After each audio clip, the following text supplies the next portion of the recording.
ഏതാണ്? NSS 1914. എന്നാൽ വെള്ളാളർക്കാർക്കും അറിഞ്ഞുകൂടാത്ത ഒരു ചരിത്രം പറയാം.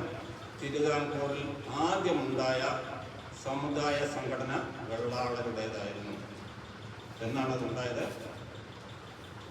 1880. ഫസ്റ്റ് ഓർത്തിരിക്കുക, 1880. ആരാണിത് സ്ഥാപിച്ചത്? മനോന്മണിയും സുന്ദരൻ. ആർക്കെങ്കിലും ഈ ചരിത്രം അറിയാം? അതുകൊണ്ടാണ് ഞാൻ പറയുന്നത്, നമ്മളെക്കുറിച്ച് ഒന്നും അറിഞ്ഞുകൂടാത്ത ആളുകളാണ് വെള്ളാളർ. ഇതാരെങ്കിലും നിങ്ങളോട് ചോദിക്കുക എവിടെന്ന് കിട്ടി ഈ വിവരമെന്ന് ചോദിച്ചാൽ എന്ത് പറയും? കാനശങ്കരപ്പിള്ള പറഞ്ഞു പറയൂല്ലേ? മതിയോ? കുറേ വർഷങ്ങൾ കഴിഞ്ഞ്, ഒരു 10 കൊല്ലം കഴിഞ്ഞ് ഒരു പക്ഷേ കാനം ശങ്കരപ്പിള്ളയുടെ പുസ്തകത്തിലുണ്ട് എന്ന് പറഞ്ഞാൽ കോടതി വരെ അംഗീകരിക്കും. പക്ഷെ ഇന്ന് അംഗീകരിക്കത്തില്ല. കാരണം എൻ്റെ പുസ്തകം ഇറങ്ങിയിട്ട് 1 വർഷമായി. 1-2 കൊല്ലം പഴക്കമുള്ള ഒരു പുസ്തകത്തിലെ കോടതി അംഗീകരിക്കത്തില്ല. പക്ഷെ 10 കൊല്ലം കഴിഞ്ഞാൽ, 15 കൊല്ലം കഴിഞ്ഞാൽ ആ പുസ്തകത്തിലുണ്ട് എന്ന് പറഞ്ഞാൽ അംഗീകരിക്കും. ആരെങ്കിലും നിങ്ങളോട് ചോദിക്കുക ഇതാര് പറഞ്ഞു? ഞങ്ങളുടെ ശ്രീനാരായണ ഗുരുവാണ്, അല്ലെങ്കിൽ SNDP ആണ്, ഡോക്ടർ പൽപ്പുവാണ് ആദ്യത്തെ സമുദായ സംഘടന സ്ഥാപിച്ചതെന്ന് പറഞ്ഞാൽ നിങ്ങൾക്ക് എങ്ങനെ പറയാൻ സാധിക്കും? അതല്ല, 1880 മനോന്മണിയ സുന്ദരംപിള്ള സ്ഥാപിച്ചു എന്നെങ്ങനെ പറയാം? ഡോക്ടർ കാനശങ്കരപ്പിള്ള പറഞ്ഞു എന്ന് പറഞ്ഞാൽ അംഗീകരിക്കത്തില്ല ഈ വർഷം. ഇത് വന്നത് നിങ്ങളെല്ലാം PS നടരാജപിള്ള എന്നൊരാളെ കേട്ടിട്ടുണ്ടല്ലോ. എന്നായിരുന്നു അദ്ദേഹത്തിൻ്റെ ജന്മദിനം? ഈ ഏപ്രിൽ 10 ആരെങ്കിലും പറഞ്ഞു? ഏപ്രിൽ 10 അദ്ദേഹം ജനിച്ചത്. KVMSൻ്റെതായ ഒരു കലണ്ടർ ഉണ്ടായതുകൊണ്ട് പക്ഷെ ആരും അദ്ദേഹത്തിൻ്റെ ജന്മദിനം ആഘോഷിച്ചില്ല. ഒരു പത്രത്തിന് മുന്നിൽ നമുക്കൊക്കെ അറിയാം. പണ്ട് നമ്മുടെ മുഖ്യമന്ത്രി ചോദിച്ചു ഏത് പിള്ള, എന്ത് പിള്ള എന്ന് ചോദിച്ചാൽ നടരാജപിള്ള. നടരാജപിള്ളയുടെ ജന്മദിനം മാർച്ച് 10, ജന്മദിനം ജനുവരി 10, രണ്ടും 10-ാം തീയതി. അപ്പോൾ 1900 എനിക്ക് വ്യക്തിപരമായിട്ട് അറിയാവുന്ന ആളായിരുന്നു നടരാജപിള്ള സാറ്. നടരാജപിള്ള സാർ കൊണ്ടുപോകുന്ന തോന്നിട്ടുണ്ട്, അവർക്കെല്ലാം അറിയാം എന്തിനാണെന്നാണ്. ആരെങ്കിലും പ്രായമുള്ള ആളുകളൊപ്പം ഉണ്ടാവും. 1956 നടരാജപിള്ള സാർ കൊണ്ടുവന്നിട്ട് വന്നിരുന്നു. അറിയാവുന്ന ആരെങ്കിലും ഉണ്ടോ? പ്രായമുള്ള ആരെങ്കിലും 80 വയസ്സിന് മേൽ പ്രായമുള്ള എത്ര പേരുണ്ട്? ആരില്ല, എല്ലാ ചെറുപ്പക്കാരാണ്. 1956 അദ്ദേഹം കമലാലയത്തിൽ വന്നിരുന്നു. കമലാലയം എന്ന് പറഞ്ഞത് PN പിള്ളയുടെ നടരാജപിള്ള വന്നത് KVMSൻ്റെ സ്ഥാപനം പ്രമാണിച്ച്. KVMSൻ്റെ സ്ഥാപന മീറ്റിങ്ങിൽ PS നടരാജപിള്ള ഒരു സാന്നിധ്യമായിരുന്നു. ആരാണ് PS നടരാജപിള്ള? കേട്ടിട്ടുണ്ടോ? എത്ര പേര് PS നടരാജപിള്ളയെ കുറിച്ച് കേട്ടിട്ടുണ്ടായിരുന്നു? കേട്ടിട്ടുള്ളവരില്ല. നമ്മുടെ വനിതകൾക്കൊന്നും കേട്ടിട്ടില്ല. PS നടരാജപിള്ള നമ്മളെ സംബന്ധിച്ചിടത്തോളം വെള്ളാളർക്ക് വേണ്ടി എന്തെങ്കിലും ചെയ്തിട്ടുള്ള 2 വെള്ളാളകളുണ്ട്. എൻ്റെ അനുഭവം ഈ 80 കൊല്ലത്തിനിടയിൽ വെള്ളാളർക്ക് വേണ്ടി എന്തെങ്കിലും കാര്യമായിട്ട് ചെയ്ത 2 ആളുകളെ മാത്രമേ എനിക്ക് കാണാൻ സാധിച്ചിട്ടുള്ളൂ. അതൊന്ന് PS നടരാജപിള്ളയാണ്. PS നടരാജപിള്ള നമുക്ക് വേണ്ടി എന്ത് ചെയ്തു? നടരാജപിള്ള സാറിനെ ഓർക്കാൻ എന്ത് ചെയ്തു അദ്ദേഹം? നമ്മളൊക്കെ മറന്നുപോയി. പക്ഷേ നമ്മളെല്ലാവരും അദ്ദേഹത്തെ ഓർമ്മിക്കണം. എന്തിനാണ് അദ്ദേഹത്തെ ഓർമ്മിക്കുന്നത്? അദ്ദേഹത്തെ ഓർമ്മിക്കുന്ന എന്തിനു വേണ്ടിയാണ്? നമ്മുടെയൊക്കെ സർട്ടിഫിക്കറ്റ് എടുത്ത് നോക്കിക്കഴിഞ്ഞാൽ അതിൽ നമ്മുടെ ജാതി സമുദായം അതിലെന്താണ് പറഞ്ഞിരിക്കുന്നത്? ശൈവ വെള്ളാളർ. എന്നു മുതലാണ് അങ്ങനെ പറയുന്നത്? എന്ത് പ്രായമായി? ഏത് വയസ്സിലാണ് SLC എഴുതിയത്? അല്ലല്ല, ഏത് കൊല്ലം, ഏത് വർഷം?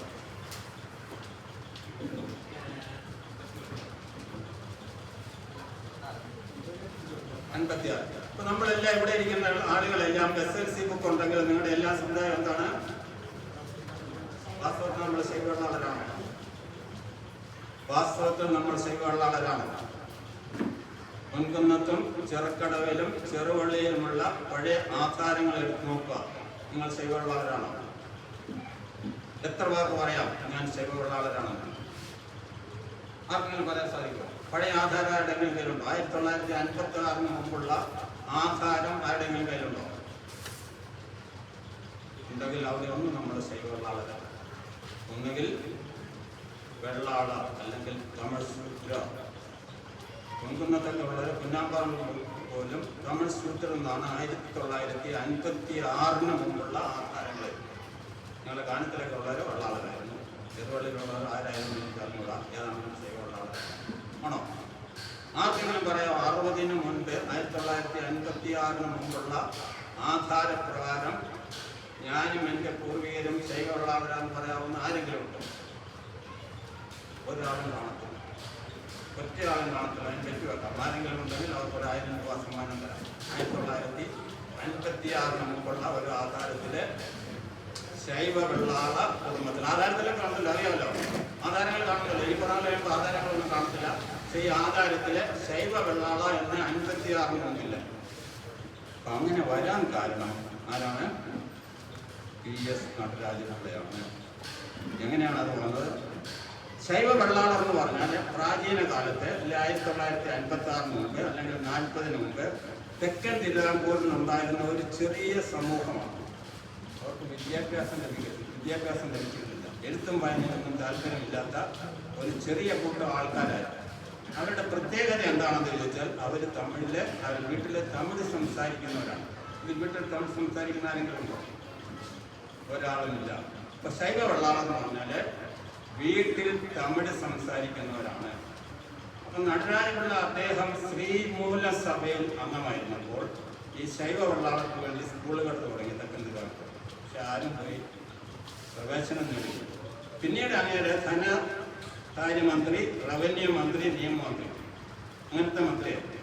അങ്ങനെ വന്നപ്പോൾ അദ്ദേഹം ഇവരെ പഠിപ്പിക്കാൻ വേണ്ടി അവർക്ക് ഫീസ് സൗജന്യം ഏർപ്പെടുത്തി. അത് മാത്രമല്ല പ്രൊഫഷണൽ കോളേജുകളിൽ അവർക്ക് റിസർവേഷൻ ഏർപ്പെടുത്തി. ആർക്കാണ് ഏർപ്പെടുത്തിയത്? ശൈവ വെള്ളാളർ എന്ന് പറയുന്ന വീട്ടിൽ തമിഴ് സംസാരിക്കുന്ന ന്യൂനപക്ഷം, തിരുവിതാംകൂറിലെ തമിഴ് സംസാരിക്കുന്ന ന്യൂനപക്ഷം എന്ന നിലയിലാണ് ശൈവ വെള്ളാളർക്ക് OBC സ്റ്റാറ്റസ് തുടങ്ങിയത്. എന്നോട് ചോദിച്ച ആദ്യ ചോദ്യം അല്ലെങ്കിൽ ഏക ചോദ്യം തന്നെ ഈ വിഷയമാണ്. അതുകൊണ്ടാണ് ഞാൻ എന്ന് പറയുന്നത്. ഇപ്പൊ ശൈവ വെള്ളാളർ എന്ന് പറഞ്ഞാല് വീട്ടിൽ തമിഴ് സംസാരിക്കുന്ന ഒരു ചെറിയ ന്യൂനപക്ഷം, അവർക്ക് വിദ്യാഭ്യാസം കിട്ടിയിരുന്നില്ല. അവർക്ക് വിദ്യാഭ്യാസം കൊടുക്കാൻ വേണ്ടിയാണ് നടരാജപിള്ള സാറ് അവരെ OBC ഉൾപ്പെടുത്തിയത്. അപ്പൊ കമലാലയത്തിൽ ഇത് വന്ന് പ്രസംഗിച്ച ഉടനെ ആളുകളെല്ലാം അതിലെ ആ ഗുഡൻസ് മനസ്സിലാക്കി. അക്കാലത്തെ വില്ലേജ് ഓഫീസർ, മിക്കയിടത്തും വില്ലേജ് ഓഫീസർമാരാണ് നമ്മൾ വെള്ളാളരായിരുന്നു. എൻ്റെ 3 കസിൻസ് വില്ലേജ് ഓഫീസറായിരുന്നു. ഇവിടെ ചേർക്കാവ്, വാഴൂര്, പിന്നെ പറയാം കുടയത്തൂര്, ഈ 3 സ്ഥലങ്ങളിൽ എൻ്റെ കസിൻസ് തന്നെയായിരുന്നു. അപ്പൊ നമ്മുടെ ആൾക്കാരായതുകൊണ്ട് നമ്മുടെ ആൾക്കാർക്കല്ല അവർ ശൈവ വെള്ളാളർ എഴുതി കൊടുത്തു. അല്ലാത്തവരെ 5 രൂപ കൊണ്ട് കൊടുത്ത ആൾക്കാർക്ക് 6 രൂപ എഴുതി കൊടുക്കുക. അങ്ങനെയാണ് നമ്മുടെ ആൾക്കാരെ ശൈവ വെള്ളാളരായത്. നമ്മൾ ഒരു കാലത്ത് OBC ആയിരുന്നില്ല, തമിഴ് വീട്ടിൽ സംസാരിച്ചിരുന്നവരല്ല. അപ്പൊ അവർക്ക് കൊടുക്കാൻ കാരണം മലയാളം സംസാരിക്കുന്ന തിരുവിതാംകൂറിലെ തമിഴ് സംസാരിക്കുന്ന ന്യൂനപക്ഷം എന്ന നിലയിലാണ് PS. അങ്ങനെ അതിൻ്റെ താല്പര്യമൊന്നും കാണിച്ചില്ല. കാരണം അവർ നമ്മൾ സംസാരിക്കുന്നവരാണ്. പക്ഷെ അപ്പോഴും ചിലപ്പോൾ എനിക്ക് തോന്നുന്ന പത്തനംതിട്ടയോ ഒന്നും വീട്ടിൽ അത്യാവശ്യം നന്നാക്കി എന്നൊക്കെ പറയുന്ന ചിലരൊക്കെ ഉണ്ടെന്നുള്ളതല്ലാതെ തമിഴ് സംസാരിക്കുന്നവരല്ല നമ്മളാണ്. അപ്പൊ നമ്മൾ ന്യൂനപക്ഷം. അപ്പൊ ആ പോയിന്റ് ക്ലിയർ ആയെന്ന് മനസ്സിലാവും. വെള്ളാള ഒരു കാലത്തും OBC ആയിരുന്നില്ല. തെക്കൻ തിരുവിതാംകൂറിലുള്ള വീട്ടിൽ തമിഴ് സംസാരിക്കുന്ന വിദ്യാഭ്യാസം ലഭിച്ചിട്ടില്ലാത്ത ഒരു ന്യൂനപക്ഷം മാത്രമായിരുന്നു OBC. നമ്മളെല്ലാം കള്ള സെപ്പറേറ്റ് വാങ്ങി ശൈവ വെള്ളാള അംഗങ്ങളായവരാണ്, ഞാൻ ഉൾപ്പെടെ. അതുകൊണ്ട് എന്ത് കിട്ടി? ഒരുപാട് പേർക്ക് എഞ്ചിനീയറിംഗ് കോളേജിൽ അഡ്മിഷൻ കിട്ടി, മെഡിക്കൽ കോളേജിൽ അഡ്മിഷൻ കിട്ടി, വെറ്റിനറി ഡോക്ടർമാരായി. പക്ഷെ അവരാരും പിന്നീട് തിരിഞ്ഞു. ഇങ്ങനെയായ എത്രയോ ഡോക്ടർമാരെ നമ്മുടെ സമൂഹത്തിലുണ്ട്. ഡോക്ടർമാരുണ്ട്, എഞ്ചിനീയർമാരുണ്ട്, വെറ്റിനറി, ഇവരെല്ലാം ഈ ശൈവ വെള്ളാളർ എന്ന് പറയുന്ന ന്യൂനപക്ഷം അല്ലെങ്കിൽ OBC കോട്ടയിൽ അഡ്മിഷൻ വാങ്ങിച്ചവരാണ്. പക്ഷെ അതിൽ ആരും പിൽക്കാലത്ത് ആരെങ്കിലും പറയാമോ? ഏതെങ്കിലും ഒരു കാരണം പറയാമോ? ഒരാൾ പോലും തിരിഞ്ഞു നോക്കും.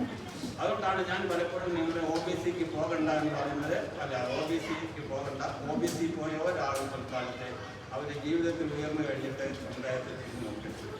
അപ്പം ഞാൻ പറയുന്നത് 2. ഒന്ന്, PS നടരാജപിള്ള വെള്ളാളർക്ക് വേണ്ടി OBC സ്റ്റാറ്റസ് കൊടുത്തു. രണ്ടാമത്തേത് ആനിക്കാട് ശങ്കരപിള്ള അല്ലെങ്കിൽ സ്റ്റാലിൻ ശങ്കരപിള്ള എന്ന് പറയുന്ന ഒരാളുണ്ട്. അദ്ദേഹത്തിൻ്റെ മകൻ്റെ ഭാര്യയുടെ അമ്മ കഴിഞ്ഞ മീറ്റിങ്ങിൽ എൻ്റെ കൂടെ ഇവിടെ പ്രശ്നിക്കാനുണ്ടായിരുന്നു. ആരാണെന്ന് ഓർക്കുന്നില്ല, ഇവിടെയുള്ള ആളാണെന്ന് തോന്നുന്നില്ല, പൊന്നൂറ്റുള്ള ആളാണ്. അപ്പം ആനിക്കാട് ശങ്കരപ്പിള്ളയെ കുറിച്ച് അറിയാവുന്ന എത്ര പേരുണ്ട്? ആനിക്കാട് ശങ്കരപ്പിള്ള, സ്റ്റാലിൻ ശങ്കരപ്പിള്ള. അദ്ദേഹം എന്ത് ചെയ്തു? അദ്ദേഹം വെള്ളാളത്തിന് വേണ്ടി എന്ത് ചെയ്തു? അദ്ദേഹം ചെയ്തതാണ് കാഞ്ഞിരപ്പള്ളിയിലെ 2 പ്രാചീന ഗണപതിയാർ കോവിലുകൾ. ഈ ഗണപതിയാർ കോവിലുകൾ മുഴുവൻ നശിച്ച് നാറാണക്കല്ല് പിടിക്കുകയും അതിന് അതിരുപോലും ഇല്ല എന്ന സമയത്ത് അടുത്തുള്ള മുസ്ലിങ്ങളെല്ലാം കയ്യേറുന്ന സമയത്താണ് അദ്ദേഹം അതിന് പിന്നാലെ നടന്ന് തമിഴ്നാട്ടിലൊക്കെ നടന്ന് ഒരുപാട് സഹായങ്ങൾ നേടി അദ്ദേഹം ആ ക്ഷേത്രങ്ങൾ പുനരുദ്ധരിച്ച് അതിന് ചുറ്റും മതിൽ കെട്ടി അത് ദേവസ്വം ബോർഡിനെ ഏൽപ്പി. അദ്ദേഹമാണ് ഇത് ചെയ്തതെന്ന് ഒരിടത്ത് എഴുതി വെക്കുന്നത്. ഒരിടത്ത് പോലും എഴുതി വെച്ചിട്ടില്ല. ആർക്കും അറിയത്തില്ല. ആർക്കെങ്കിലും അറിയാൻ പറ്റും. ഇതിനെ പോലെ പ്രായമുള്ള 2-3 പേർക്കല്ലാതെ കാഞ്ഞിരപ്പള്ളി ഗണപതിയാർ കോവിലിലെ മുസ്ലിങ്ങളുടെ കയ്യിൽ പോകാതെ വെള്ളാളരുടെ കൈവശം തന്നെ ഇരിക്കാൻ കാരണം ഈ ഒരേ ഒരു വ്യക്തിയാണ്.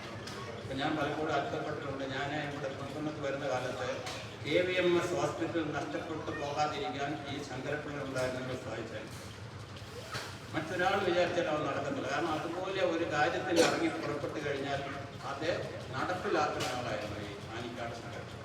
അപ്പം ജീവിതത്തിൽ എനിക്ക് 2 പേരേ ഉള്ളൂ. വെള്ളാളർക്ക് വേണ്ടി എന്തെങ്കിലും ചെയ്തു എന്ന് ഞാൻ വിശ്വസിക്കുന്നു, മറ്റുള്ളവരെ വിശ്വസിക്കുന്നതല്ല. അപ്പോൾ വെള്ളാളരെ കുറിച്ച് പറഞ്ഞാൽ അപ്പോൾ ഇവിടെ പിന്നെ കുട്ടികൾ സ്കൂളിലെ കോളേജിൽ പഠിക്കുന്ന കുട്ടികൾ വളരെ കുറവാണെന്ന് തോന്നുന്നു. പലപ്പോഴും ഈ ഇൻ്റർവ്യൂവിനൊക്കെ പോകുമ്പോൾ നമ്മുടെ സമുദായം ഈ ശൈവ വെള്ളാളാണെങ്കിലും നമുക്ക് തീർച്ചയായിട്ടും അവരെ വെള്ളാളരെ കുറിച്ച് ചോദിക്കും. അപ്പോൾ അതുകൊണ്ട് അമ്മമാരും നിങ്ങളുടെ മക്കൾക്ക് പറഞ്ഞു കൊടുക്കണം. ശരിക്കും കറക്റ്റായിട്ട് ഇത് പറഞ്ഞു കൊടുത്തു കഴിഞ്ഞാൽ തീർച്ചയായിട്ടും ആ കുട്ടിക്ക് അർത്ഥം കിട്ടിയിരിക്കും. കാരണം ഇപ്പോൾ പല കുട്ടികളും എന്താ പറയുന്നത് അറിഞ്ഞുകൂടാൻ അല്ലേ? വെള്ളാളരാണെന്ന് ചോദിച്ചാൽ എത്ര കുട്ടികൾക്ക് പറയാൻ സാധിക്കും? വെള്ളാളെന്ന് പറഞ്ഞാൽ പലരും പറയുന്നത് വെള്ളത്തിൻ്റെ അധിപം എന്ന് പറയും. വെള്ളത്തിൻ്റെ അധിപം അല്ലെങ്കിൽ വെള്ളം കൊണ്ട് കൃഷി ചെയ്യുന്നു. മന്ത്രിക്ക് ഇത് പറഞ്ഞപ്പോട്ടെ നമ്മുടെ ശങ്കരനാരായണനുള്ള പഴയ മിനിസ്റ്റർ വെച്ചു. പിന്നെ മറ്റുള്ളവർ വെള്ളം കൊണ്ടല്ല കൃഷി ചെയ്യുന്നത്. വെള്ളാളർ മാത്രമാണ് വെള്ളം കൊണ്ട് കൃഷി ചെയ്യുന്നത്. ബാക്കിയുള്ളവർ വെള്ളം കൊണ്ടല്ല കൃഷി ചെയ്യുന്നത്. അങ്ങനെയല്ല അതിൻ്റെ അർത്ഥം. വെള്ളം കൊണ്ട് കൃഷി ചെയ്യുന്നവരല്ല. തമിഴിലെ വെള്ളായ്മ എന്ന് പറഞ്ഞാൽ കൃഷി എന്നാണ്. വെള്ളായ്മ എന്ന് പറഞ്ഞാൽ അപ്പോൾ കൃഷി ചെയ്യുന്ന ആളുകൾ അല്ലെങ്കിൽ വെള്ളത്തിൻ്റെ അധികം എന്ന് പറഞ്ഞാൽ വെള്ളത്തിനെ മാനേജ് ചെയ്യാൻ കഴിയുന്നു. വെള്ളത്തിനെ മാനേജ് ചെയ്യാന്ന് പറഞ്ഞാൽ ആളുകൾ അല്ലെങ്കിൽ തോടുകൾ